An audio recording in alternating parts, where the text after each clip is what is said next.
Hey, welcome back to the channel. Michelle here, and in this video we're going to talk about the gear that I took for my latest travel out to Scotland.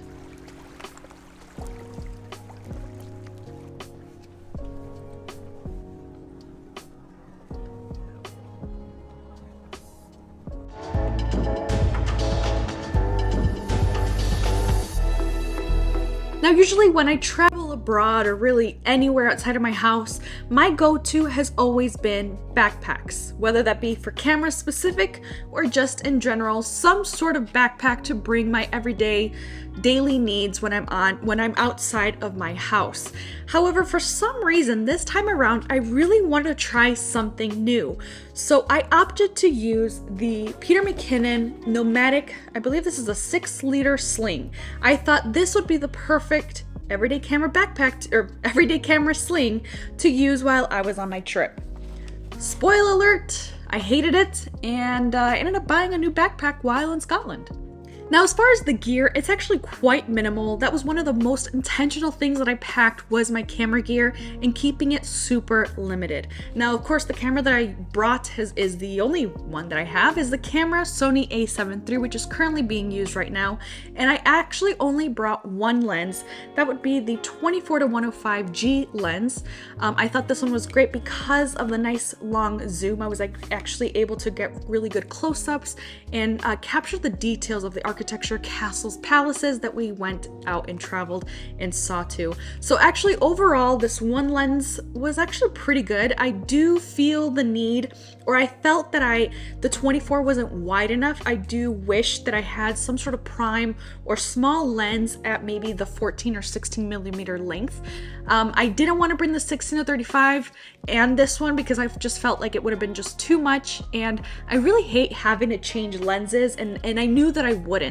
So which is why I only brought one lens for this travel. Overall, as far as the ease and things like that, it was great because I didn't have to worry about switching out lenses. And I did have, again, 24-105 is a pretty good length to go to capture a variety of shots.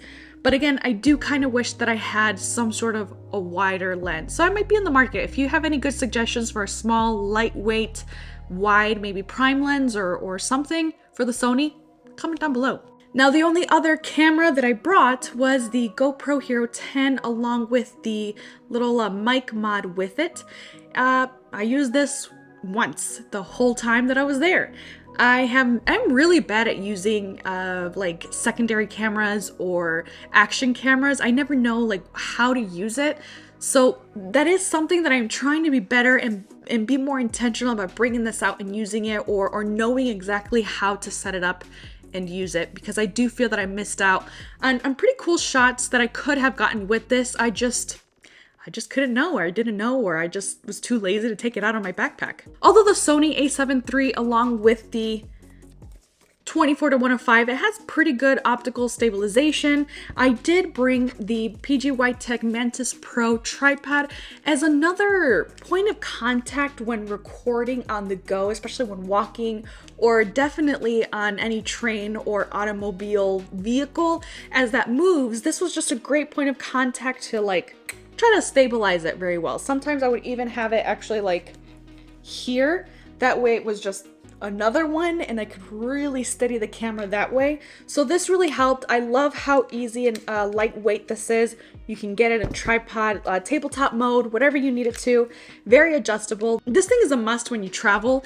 Obviously, its primary thing is like the whole vlogging thing. I'm not really much of a vlogger, but nevertheless, I love the versatility of this tripod. Now, of course, I also brought a battery bank. This one, the one that my go-to is the Satechi power bank. This is like a wireless one too, so you can also wirelessly charge your phone or even AirPods on here.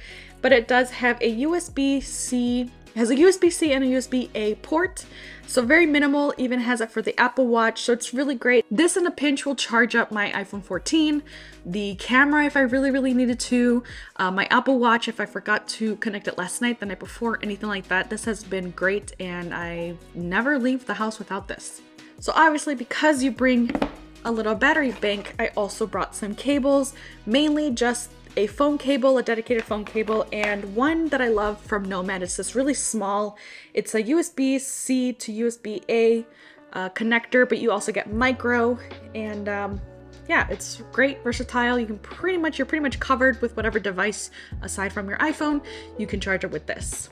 And pretty much lastly, as far as like camera gear, I brought a few filters. Now this is the Peter McKinnon and Nomatic filter case, and in it I brought the Cinebloom, a CPL filter from Moment, and then just the Mist Edition 2 to 6 stop, the Polar Pro Peter McKinnon edition one. So 3 filters. I knew it wasn't a lot, but it was better than bringing 3 individual cases. I don't know, maybe this was better. So yeah, this was kind of the last thing as far as camera gear that I brought. Now, aside from that, but still in the realm of tech, I did bring my iPad Pro, the 11-inch with the Magic Keyboard. I wish I didn't bring it. I used it again, maybe once. I really thought that I was going to need it to offload some footage or to even edit at the end of the day. But honestly, walking 5 miles every single day minimum, I pretty much just went back to the hotel, took a shower, and passed out.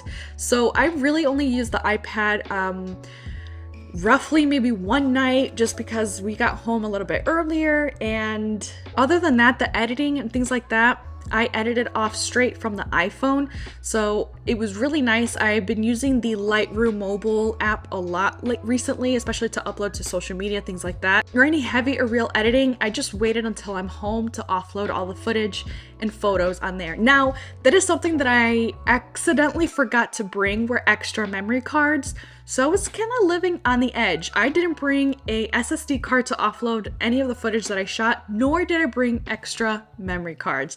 Rookie mistake. Absolutely, completely slipped my mind to pack a hard drive. Actually, was the primary reason why I brought this. I was literally on the plane when I realized I didn't pack a hard drive. So what was the point of bringing the iPad if I was supposed to offload footage? That never happened.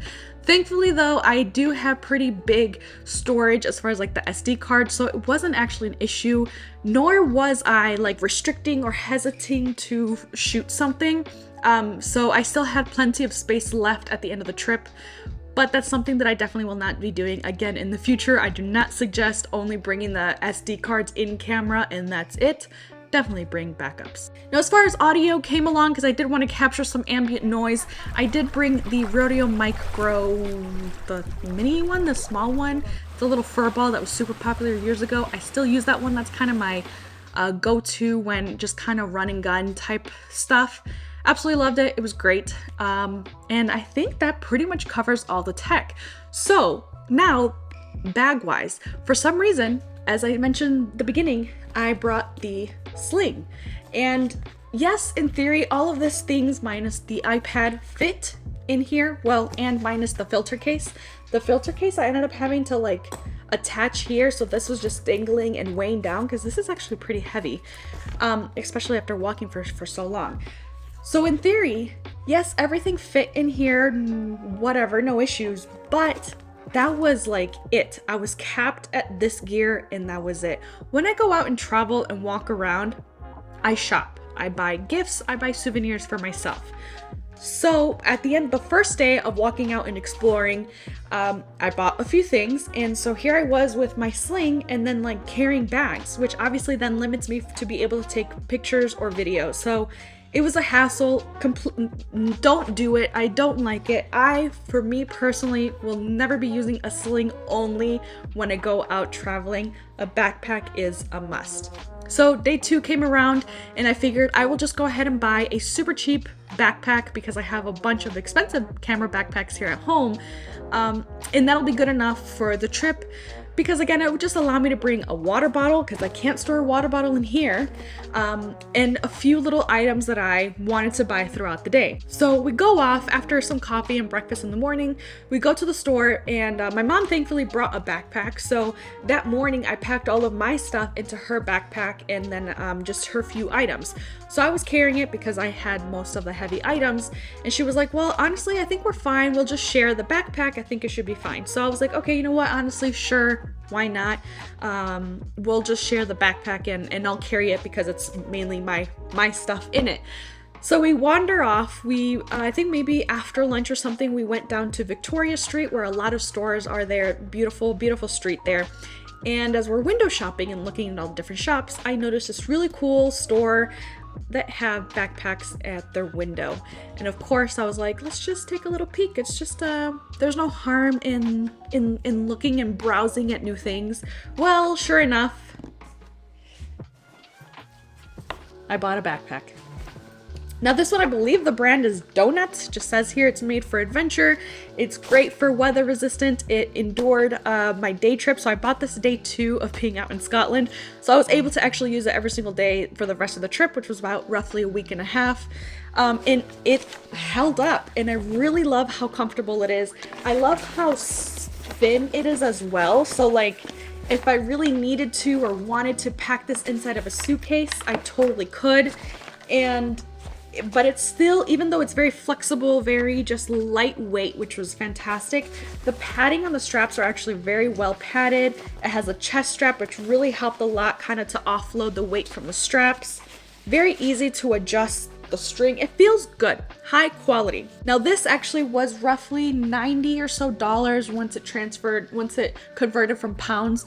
So this is actually the least expensive camera backpack that I have. So not only was it a good buy, but it was a nice little souvenir from Scotland. But yes, I love the way it looks and feels on here. And it worked great. It has perfect attachments here on the side for you to clip extra accessories if you wanted to. One of which was the Peak Design clip. Worked out perfectly. So during the day when I was kind of eating or just wandering around, I could just place the camera on here very quickly to just kind of help alleviate the weight from having the strap on. So love it. Love this chest strap. Very easy to use. It's removable, so if you don't want it, you can take it off. It has 3 access points to get inside of the main bag, one of which is actually here on the side, which you can clip for extra security, so that way if you're out in the city and things like that and you're afraid of someone trying to get into your bag, you don't have to worry about that. It has a nice little clip, so an extra step to try to unzip the backpack. So from here, that's where you can quickly get access through inside of the whole bag itself. Second point of entry is up here in this zippered flap. And then you are then exposed to the top pocket, which I would just carry like a microfiber cloth, extra hair tie, gum, my Apple AirTag, things like that. Just very small items that I don't really need to grab frequently. It also includes a pretty padded like laptop or tablet sleeve in the back here. So that was great for when I was actually traveling back. I stored my iPad here, but it was great because we bought some pictures and things like that. So I can store them in here and have it somewhat pretty protected. Now it also has some like internal organization. It has in total 4 pockets and a dedicated water bottle pocket. It's like a little cinched pocket off to the side, which would be right in here on the inside. So, I mean, that's kind of, it's interesting. That's the first backpack I have where the water bottle pocket is on the inside. I prefer it to be on the outside because it just takes less room on the inside, but overall it wasn't a massive deal or anything like that. Leads me to the third and final pocket to get inside to the main bag is this top flap. It's like this roll top here. So very great if you want to store a jacket, a sweater, a scarf, or anything like that where you just need to bunch it up in there and you can cinch it down and then clip it back. But I love that that's not the only way that you have to get in. So you don't have to unroll and roll it back. You have this zippered flap here is a great addition to any roll top backpacks because it's just a lot easier and quicker. Not only that, you do have this last pocket back here. It's kind of like a secret pocket as it lays pretty flush to your back. So this is a great place for your passport. For me, I personally held the hotel key in here. That way I could quickly access it once we got to the hotel after a long day of walking. Now it's pretty deep. It runs the whole width of the backpack. So you could store quite a few things in here if you really wanted to. So that's always a great option. Not only that, but you also get like exterior holding if you have straps.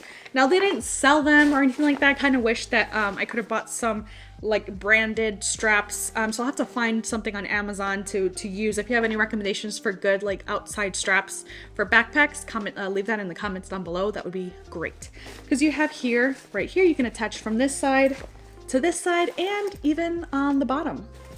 Overall, the quality of this is great. Again, the price point, I thought it was great, especially because I've spent over $200 easily on camera backpacks. So I thought, hey, 90 bucks, that's a steal. Now, of course, the color, it is gonna show a lot more of the wear and tear. So I do have a few like dirt spots that I need to go and clean up with maybe a magic eraser or a hot towel or something like that, just to clean it up. Now, I also bought a wax jacket while I was out there, so kind of here in the middle, it looks really dirty because wax jackets will transfer over onto any fabric and things like that. And of course, walking 5 miles, it's bound to happen. But nothing too bad. It's not like it got super dirty. Again, I used this every single day, all day for roughly a week and a half, so it still looks pretty new. I love it. I love how lightweight it is, and I'm very excited to use it again on the next trip, which we're actually sort of in the talks of whatever the next trip might be. So there are a few things that I kind of want to do with it differently to really adjust and customize it to myself and my needs. But overall, I will leave links to everything that I used down below that I could find. If you have any questions about the gear, or if you have any recommendations of must-haves when you go out to travel as far as tech or camera accessories, leave that also in the comments down below. Would love to hear what you guys take on the go. If you have any questions or anything like that, comment down below as well. Like this video if you liked it, subscribe if you haven't already, and I'll see you guys on the next one.